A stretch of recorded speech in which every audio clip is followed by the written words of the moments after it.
Assalamualaikum warahmatullahi wabarakatuh. Selamat datang di mata kuliah perancangan web. Pada pertemuan kali ini ya, kita akan mempelajari tentang bagaimana perencanaan dan prinsip dalam melakukan desain aplikasi web ya.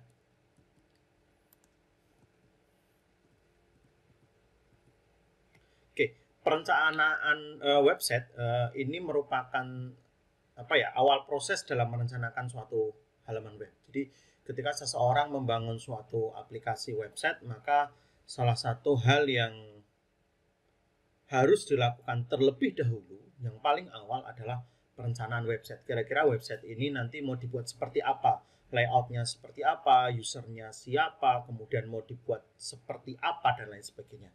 Nah, tentu di dalam proses perencanaan ini kita harus memulai dengan berbagai hal.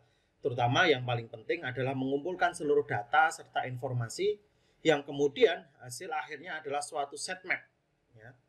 Jadi di dalam melakukan perancangan atau perencanaan website sangat penting sekali kita melakukan atau membuat suatu set map untuk melihat tata letaknya nanti seperti apa, isinya seperti apa, dan lain sebagainya. Kan tentunya dengan terlebih dahulu mengetahui data atau informasi yang nantinya akan diupload ataupun dipasang di dalam suatu website. Nah, biasanya dilakukan mendesain tata letak halaman depan dan halaman kedua. Jadi mendesain halaman awal ya, homepage gitu ya. Kalau Anda masuk suatu web, misal sima.usm.ac.id atau elearning.usm.ac.id atau kompas.com, kemudian shopee.com dan lain sebagainya, maka kita butuh merancang ataupun mendesain kira-kira halaman pertama ini seperti apa, atau google.com gitu ya. Tentunya karakteristik daripada user kita ini akan mempengaruhi dari halaman awal dari website kita. Nah, ada beberapa komponen yang sangat penting yang harus kita perhatikan ya di dalam mendesain halaman homepage ini atau halaman awal ini. Biasanya yang pertama adalah konten. Apa konten itu? Berarti apa yang mau nanti kita masukkan di situ? Sejauh mana yang mau kita masukkan? Apakah semuanya itu harus ada di halaman depan? Gitu ya. Kemudian tata letaknya, gambar mau saya taruh di mana, kemudian besarannya seberapa, rentan jaraknya seperti apa. Kemudian jangan lupa memberikan copyright atau hak cipta pada bagian footer. Biasanya di bagian akhir kan ada copyright ya, create by dan lain sebagainya. Serta komponen-komponen lain yang mungkin dianggap perlu. Jadi ada website yang mungkin menganggap perlu, dia butuh animasi, dia butuh video, musik, atau bahkan kalau Anda lihat website Google itu kan cuma kolom pencarian saja dengan satu button. Apakah mau dibuat seperti itu? Atau mungkin website semacam Sima atau website-website yang lain minta kementerian, apa yang informasi paling awal yang ingin diberikan? Ini harus jadi pertimbangan. Tentunya biasanya selain data dan informasi, tentu kemauan dari user ini juga sangat penting ya. Atau kita harus melihatnya betul-betul kira-kira apa yang diinginkan. User ini pengen website yang seperti apa? Apakah website yang begitu masuk langsung animasinya wah, atau website yang mengandalkan kecepatan? Kalau mengandalkan kecepatan ya berarti cukup kayak Google. Google itu kan dibuka paling cepat. Kenapa? Kan tidak ada yang aneh-aneh, yang di load cuma satu kolom pencarian sama satu button. Beda kalau mungkin Anda membuka berbagai macam website yang lain. Nah, ini contoh konsep halaman depan web. Yang umum biasanya ada header, kemudian ada menu tombol ya, ada menu di sini, kemudian mungkin iklan atau menu di sebelah kiri juga bisa, dan yang paling penting di bagian tengah biasanya ada konten.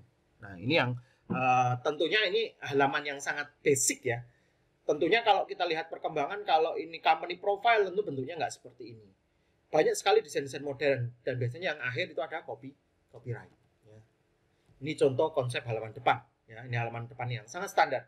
Tentunya nanti ini akan jadi berubah sangat berbeda kalau teman-teman memadu padankan dengan CSS, JavaScript dan lain sebagainya. Nah, ini kalau kita coba ilustrasikan ya, kalau tadi kan konsepnya betul-betul basic sekali. Nah, ini beberapa konsep halaman depan web yang diimplementasikan. Nah, tetap bagian atas ada headernya ya. Ada header, ini juga ada header, ini juga ada header. Kemudian ada menu. Ada menu ya. Ada menu. Ini bahkan headernya hilang, nggak ada headernya. Kemudian di sini modelnya ini one page ya. Meskipun ini dibagi dua, di sebelah sini ada satu tabel sendiri, kemudian sini ada kolom konten utama. Nah, kalau kita lihat punya Sima, misal, dia set menunya di sebelah kanan, ini untuk login ya. Kemudian footer di bagian bawah ya. Ini footernya kelihatan, footer bagian bawah ya. Jadi website itu kalau kita lihat konsep-konsep dasar, ada yang 2 kolom, ada yang 3 kolom, ada yang 1 kolom. Kamniko Profile itu banyak sekali website model Kamniko Profile itu yang 1 kolom. Jadi dari atas sampai bawah itu cuma 1 kolom aja. Kalau ini 2 kolom, ini 2 kolom. Nah, tergantung bagaimana Anda kepingin mendesain ataupun menjadikan informasi website Anda seperti apa. Nah, ini sangat penting. Nah, ini beberapa konsep halaman depan ya. Jadi kalau diilustrasikan. Nah, kemudian tadi yang selanjutnya adalah Anda harus membuat sitemap. Kira-kira website yang dibuat nanti punya menu apa saja, karena ini fitur ya, dia punya fitur apa saja. Paling tidak sampai level 2. Level 2 itu berarti kalau misal saya punya halaman web, menunya ada tentang kami, perorangan, bisnis, channel, dan lain sebagainya. Kira-kira tentang kami itu isinya apa saja? Kemudian perorangan itu isinya apa saja? Bisnis itu isinya apa saja? Nah, dengan adanya sitemap ini, kita bisa merancang website kita secara lebih enak. Ya. Syukur sampai mungkin bagian 3 atau sampai bagian terakhir. Jadi kita tahu, oh website saya ini punya fitur seperti apa saja. Ya, ini saya kira ini sangat penting sekali ketika Anda membangun suatu website. Karena nanti Anda bisa lihat, oh informasi ini tidak usah di bagian sini, nanti ditaruh di depan saja. Atau ini sudah ada di depan, tidak usah taruh lagi di belakang, dan lain sebagainya aja. Jadi ini sangat penting sekali Anda mengetahui sitemap daripada website Anda. Kemudian, desain web. Desain web itu pada prinsipnya menerjemahkan perancangan ke dalam software desain. Software desain itu macam-macam ya. Ada beberapa orang pakai Photoshop, ada yang pakai Corel, ada yang pakai macam-macam sekali. Nah, keahlian yang mesti diperdalam dalam website ini adalah salah satunya adalah tipografi. Jadi seorang yang bekerja di bagian, jadi kalau kita coba bagi ya pekerjaan web itu secara garis besar ada 2 mungkin. Ada front end, ada back end ya. Front end ini orang yang bekerja untuk mendesain tampilan depan. Sedangkan back end itu orang yang memikirkan logik-logik kondisinya seperti apa, nanti dia punya fungsi apa saja dan lain sebagainya. Ya, biasanya kalau orang bikin seperti ini berarti apa? Front end-nya jadi dulu, baru setelah itu diserahkan pada back end untuk mengisi logik-logiknya. Nah, tipografi itu kemampuan memilih font yang tepat ya. Jadi memilih ini kira-kira fontnya untuk kalau konsepnya dia seperti ini, fontnya apa sih yang cocok? Kemudian tata letaknya seperti apa tadi ya, ruang halamannya. Mungkin atas header, bawah footer, atau mau saya buat selanjutnya tengahnya itu 2 kolom, atau bagaimana, ini juga jadi pertimbangan yang sangat penting. Termasuk bagaimana kita memilih warna. Ya, karena warna ini biasanya kalau warna ini kan sangat sensitif ya. Mungkin di beberapa kasus tertentu, mungkin OSM kenapa biru Pak? Karena trademark OSM itu warnanya biru. FTIK, warna trademarknya apa? Orange. Hukum trademarknya merah. Jadi setiap institusi ataupun corporate dan lain sebagainya, dia biasanya punya namanya warna utama ya, atau trademark color, kayak Shopee itu kan orange dan lain sebagainya. Nah, software salah satunya biasanya kalau orang desain ada yang pakai Photoshop, tetapi sekarang cukup banyak, nanti kita coba bahas saat di praktikum ya. Tapi kalau untuk dasar pemrogramannya ini HTML, CSS, JavaScript ya, Anda bisa tambah jQuery dan lain sebagainya. Nah, ada beberapa hal konsepnya. Yang pertama adalah prinsip desain. Prinsip desain itu yang pertama keseimbangan. Jadi jangan sampai tengahnya itu lalu rame banget, kemudian pinggirnya komplong gitu ya. Jadinya keseimbangan antara letaknya itu sangat penting. Kemudian penekanan stretchingnya apa? Kalau ini informasi suatu web yang konsepnya portal, maka tentu informasi dan lain sebagainya. Kalau ini website model kayak YouTube berbagi, maka stretchingnya apa informasinya? Mungkin di video, kemudian rekomendasi video dan lain sebagainya. Irama ini ya berarti ketika kita buat sebisa mungkin transisinya enak dilihat, kemudian tentunya ini hal-hal berkaitan dengan tampilan ya. Kemudian kesatuan secara universal, kita bisa melihat bahwa aplikasi ini aplikasi yang enak untuk dilihat. Karena kita bicara mengenai desain ya. Maka ada iklan ads itu kan kesan pertama begitu menggoda. Karena orang itu lihat pasti physically-nya dulu. Oh, tampilannya enak. Baru setelah itu fitur. Lemot ditinggal. Kemudian ada yang selanjutnya Anda harus perhatikan adalah elemen garis. Jadi kalau kita lihat website itu kan sebenarnya komponen gabungan dari garis ya. Ada garis. Orang bikin form itu terbuat dari tabel. Tabel itu juga garis. Tekstur kayak bentuk itu juga garis ya. Ruang atau space, orang bagi ruang website 2 kolom, 3 kolom, itu berarti juga dia berbicara tentang garis. Jadi garis itu ada kalau orang bikin form di website biasanya. Itu ada garisnya, tetapi bordernya zero. Artinya kadang-kadang orang bikin garis tujuannya agar supaya rapi, tetapi garisnya tidak diperlihatkan. Banyak sekali itu. Terutama paling gampang orang bikin form ya, form login itu basicnya adalah table, tetapi dengan zero border. Seolah-olah berarti dia hanya kotak gitu aja tanpa adanya terkesan bahwasanya itu adalah tabel. Nah, ini komposisi tata letak proporsinya ya. Jadi ada orang yang suka website headernya itu satu halaman. Begitu di scroll di bawah baru body, footernya kecil. Atau orang yang suka satu halaman berarti dia suka full page, proporsinya butuh Anda atur. Keseimbangannya tadi ya, sudah hampir sama di depan ya, balancingnya, irama ritme, kemudian kesatuan, unity, pusat perhatian, focus of interest. Jadi website itu biasanya punya satu focus of interest. Focus of interest itu maksudnya gimana Pak? Dari halaman yang dibikin biasanya focus of interest itu tentunya adalah halaman yang paling besar. Atau bodinya ya, kalau Anda lihat website. Atau focus of interest, bisa jadi Anda membuat pop-up. Pop-up itu kan focus of interest. Jadi kalau orang buka websitenya, pop-up-nya muncul, oh ini fokus interestnya apa. Kemudian kontras warnanya. Kalau Anda ingin memberikan suatu penekanan pada suatu informasi, maka dibutuhkan kontras biasanya. Entah dibuat bold, underline, atau warnanya berubah, dan lain sebagainya. Nah, ini kontras. Nah, sebelum melakukan pembuatan website, ada beberapa identifikasi yang harus kita lakukan. Yang pertama, situs ini untuk siapa ya? Jadi orang membuat website juga sangat penting sekali atau harus penting sekali dilihat ini website ini untuk siapa. Karena itu yang nanti akan menentukan desain yang kita buat seperti apa. Jadi, oh ini website untuk pembelajarannya untuk level mahasiswa, maka berbeda ketika Anda mendesain website untuk ranahnya anak-anak. Mungkin anak-anak TK, PAUD, atau SD kelas 1 itu banyak bermain dengan gambar ya. Pengunjungnya ya, siapa saja tadi mungkin sambil disinggung sudah. Kemudian apa saja aktivitas yang dapat dilakukan dalam situs web ya. Apakah aktivitasnya aktivitas teks ya, berbentuk teks. Apakah berupa audio video? Apakah aktivitasnya tadi ya berarti berita, kemudian apakah situs pembelajaran, kemudian portal berita dan lain sebagainya. Kemudian goalnya apa? Apakah engagement atau SEO, search engine optimization, atau targetnya itu ya wes Pak dikunjungi saja, atau targetnya banyak orang mengunjungi kemudian belajar dan lain sebagainya. Tentunya ini juga harus dipertimbangkan. Materi yang bagus, bermutu, dan selalu diperbaharui. Nah, salah satu ciri ataupun syarat website itu akan selalu bertahan lama adalah biasanya mutu ataupun kualitas. Jelas ya, saya kira apa yang diupload itu tentunya yang berkualitas, yang bermutu, bermanfaat ya, dan selalu diupdate. Kalau saya katakan saya update sekarang informasi yang bermutu, kemudian seminggu saya nggak update, ya sudah website itu ditinggal.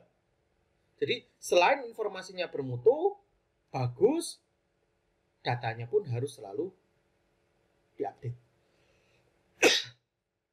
Untuk yang terkini ya, supaya pengunjungnya banyak. Cepat dan mudah diakses. Nah ini biasanya saya dan Anda paling suka ya. Mungkin mahasiswa sering kali komplain, Pak kenapa sih banyak error dan lain sebagainya. Ya ini tentu kita bisa jawab dengan berbagai hal ya. Pengunjungnya banyak. Jadi website itu kenapa lemot itu penyebabnya banyak. Yang pertama pengunjungnya. Jadi kalau Anda punya website itu ibaratkan rumah ya. Kalau Anda punya rumah dengan luas 100 meter persegi, kalau setiap hari pengunjungnya itu 10, aman. Orang bisa masuk, masih nyaman. Ada tamu 10 masih nyaman, gitu ya, 5 masih nyaman, 10 masih nyaman. Tapi coba Anda punya ukuran 100 meter persegi, tamunya 1000. Ya ngeheng. Itulah yang terjadi. Jadi website itu kenapa ngeheng dan lain sebagainya, tentu harus dilihat dari banyak aspek. Kapasitasnya mencukupi atau enggak? Jadi ruangannya website itu seberapa, kemudian yang mengunjungi berapa. Nah, kalau kita lihat contoh kayak Sima dan lain sebagainya itu selalu cukup lemot kalau di jam 8 pagi dan jam 5 sore. Karena trafficnya itu yang paling tinggi. Nah, nanti Anda bisa klik nih ya di Page Insight untuk melihat apakah website tersebut layak atau enggak. Website tersebut dalam kategori kecepatan yang bagaimana. Nanti Anda bisa coba. Desain dan animasi yang cantik. Tentu ini pilihan ya, animasi, desain itu baik, tetapi punya konsekuensi. Kalau Anda menambahkan banyak desain dan animasi pada halaman website Anda, konsekuensinya adalah website akan semakin lambat untuk diakses. Kok bisa Pak Udin? Contoh gini, kenapa Google sangat cepat di awal? Karena dia hanya teks. Ibarat kata Anda lari hanya dengan membawa pulpen itu kan cepat ya. Tapi kalau Anda lari dengan membawa ransel yang isinya barang yang berat, satu ransel, Anda larinya semakin lambat. Anda mau buat 2 ransel, 3 ransel, atau 3 barang, 2-3 barang, itu tentu akan mempengaruhi kecepatan. Begitu pula ketika Anda menambahkan desain dan animasi yang terlalu banyak, ini akan berpengaruh pada website Anda.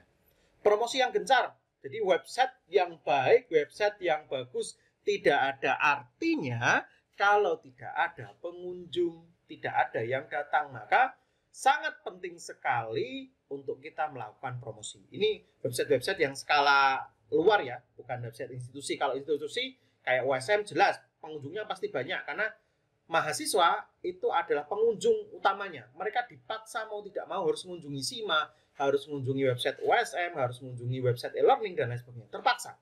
Tapi untuk website-website yang umum kayak Shopee, Tokopedia, Lazada dan lain sebagainya, itu adalah website yang memang di-create untuk umum sehingga orang secara bebas akan tahu ini kualitasnya seperti apa. Kalau tidak dipromosikan juga akan susah. Makanya kalau Shopee itu kan Anda lihat ya, sampai Jackie Chan, sampai siapapun banyak sekali, Ronaldo dulu nggak salah, mempromosikan untuk menggunakan.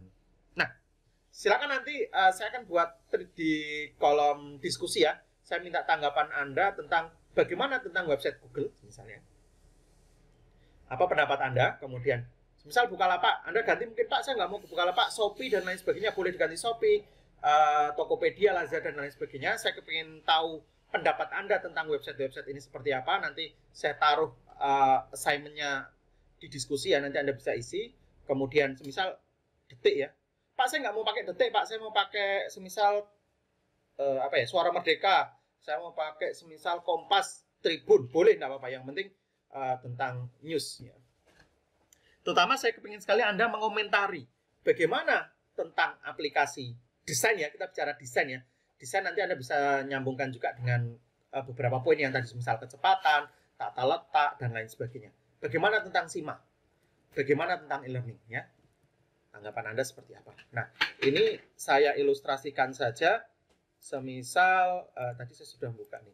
Nanti Anda cek, bisa dicek di developer.google.com ya. Ini misal saya cek sima.usm.ac.id, saya analyze untuk ngecek seperti apa sih poin SIMA. Ini kan umum ya dari Google. Google akan mendetek ini Google Page Insight untuk ngecek kecepatan performa dari suatu website ya. Nanti Anda coba uji beberapa website yang menurut Anda coba, ternyata kita berada di poin 83. 83 itu berarti moderate ya. Belum sampai yang bagus sekali, memang belum. Nah, ini masih terus dikembangkan oleh teman-teman di Pangkalan Data USM. Nah, ini Anda bisa lihat bagaimana reduce CSS-nya, kemudian element render blocking-nya, kemudian diagnostiknya seperti apa, dan lain sebagainya. Nah, nanti silakan Anda bisa masukkan website apapun di sini, kemudian untuk dianalisa bagaimana analisanya menurut Google. Ya. Nah, ini kalau di mobile nilai dia 83. Tetapi kalau kita buka SIMA itu di desktop, poinnya berubah, dia menjadi 96. Jadi beda. Aplikasi yang di-create, yang dibuat itu antara desktop dan mobile itu beda, ya. Nilainya, poinnya pun akan beda. Saya kira itu untuk pertemuan kita. Terima kasih. Nanti Anda bisa cek di kolom diskusi untuk apa saja yang harus kita bahas ya untuk diskusi. Terima kasih. Wassalamualaikum warahmatullahi wabarakatuh.